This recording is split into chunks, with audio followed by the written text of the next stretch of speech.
एक गांव में दो घनिष्ठ मित्र रामू और श्यामू साथ साथ बड़े हुए।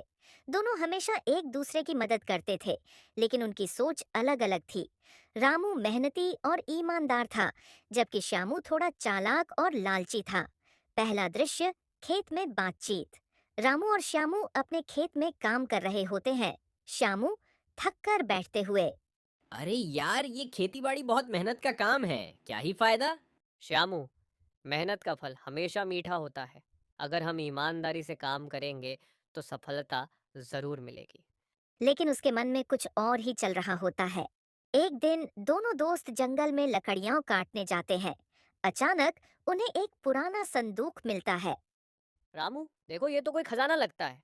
हाँ, लेकिन हमें इसे गांव के सरपंच को देना चाहिए। ये हमारा नहीं है। क्या पागल हो गए हो? अगर हम इसे रख लें तो हम अमीर बन सकते हैं।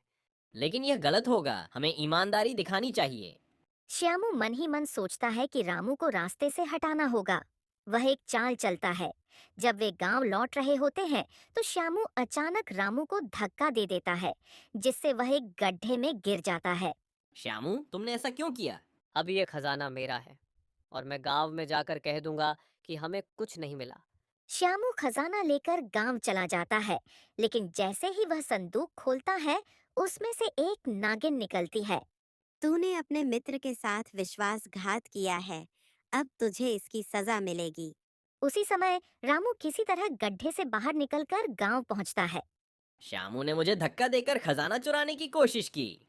नागिन उसे डसने ही वाली होती है कि रामू बीच में आकर कहता है। नागिन माता, इसे छोड़ दीजिए। गलती इंसान से होती है, लेकिन मैं इसे माफ करता हूँ।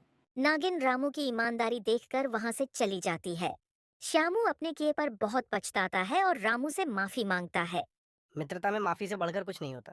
लेकिन याद रखना, ईमानदारी और मेहनत से ही असली सुख मिलता है। श्यामू सुधर जाता है और दोनों फिर से सच्चे दोस्त बन जाते हैं। गांव वाले भी रामू की ईमानदारी की सराहना करते हैं।